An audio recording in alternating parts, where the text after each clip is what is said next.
Hey, I'm Not So Ace Trainer, and what other regional forms could we see in Pokémon Legends Arceus? Let's get into it!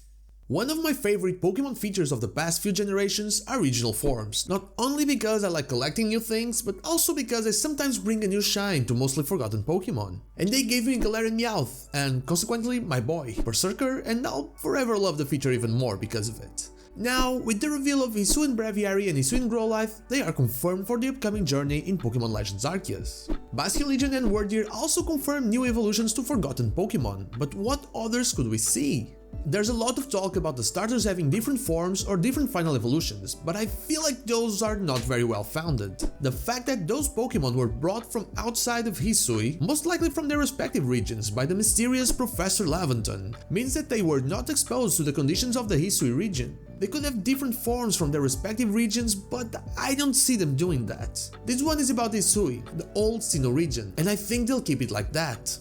First of all, let's take care of the obvious ones. With Hisuian Growlithe, we'll probably have an Hisuian Arcanine as well. Having a different form as the first stage will most likely always influence the following one, unlike the case of Hisuian Breviary, which could easily mean we'll have a regular Rufflet, and not a special regional form. Looking at Basculin's information and appearance, I feel like Basculin will still be the regular one. Standler, on the other hand, could have a regional form. They said Standler that were able to live in the harsh conditions of the Hisui region were able to evolve into Wordeer, which might mean that they adapted to the environment. So, fluffy Standler incoming? Maybe I'd like that. About other new forms, we have to look at their reasoning for the ones they chose in this case.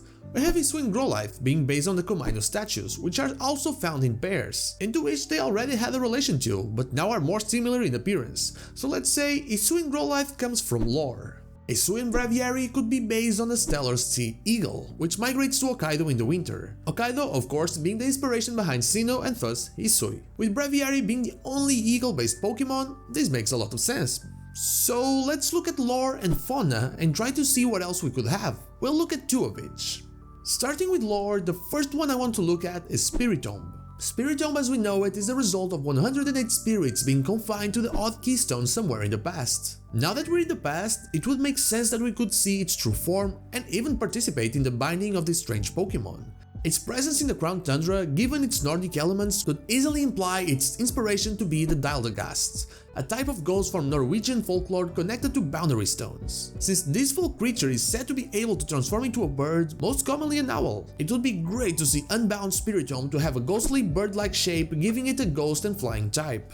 The second one is, of course, the beloved dunsparce. I've talked about it before, and it is canon that dunsparce probably had a different form in the past, according to its Pokemon Sword Pokédex entry. It is based on the Japanese folk creature known as a Tsushinoko, which means that it is based on a myth that is based on a snake. So, a snake-inspired creature with tiny wings that scientists believe could have been a major player in the skies of ancient times. This to me sounds like Hisuian Dunsparce could be a thing and could easily be a dragon-type Pokemon, owning the skies of Hisui only for the changes in environment to slowly have them adapt to a new world and migrate to Johto, becoming the cave dwellers that we know today. Done with lore, let's move on to fauna.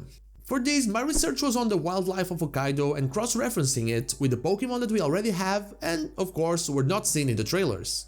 First of all, we have Skarmory. As I was searching through wildlife databases, I found the red-crowned crane, an elegant bird with a red spot on the top of their heads. Skarmory being inspired by a crane creates the opportunity for a makeover like the one Hisuian Breviary got.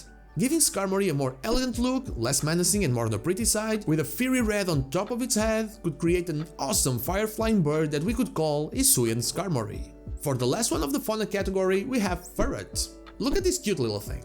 This is an Izuma, or a list weasel. Despite ferret being based on a ferret, which shows that the perfect name doesn't have to be crazy original, weasels are part of the ferret family, and so, since this thing looks an awful lot like a ferret, I believe that our walking friend should have the honor of becoming an Hisuian form. Ice-type Hisuian ferret could make sure that all these months on an escalator are remembered for eternity.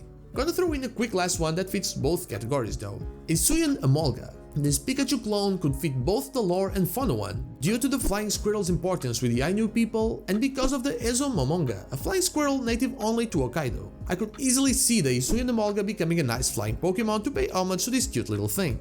And those are all the ones I have for you today.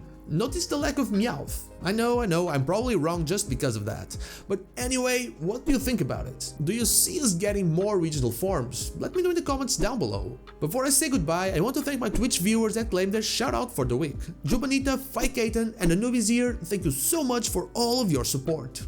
And now, like the video if you like it, dislike if you don't, and don't forget to subscribe to the channel for more Pokemon content. Also, ring the bell so you know when the next video is out.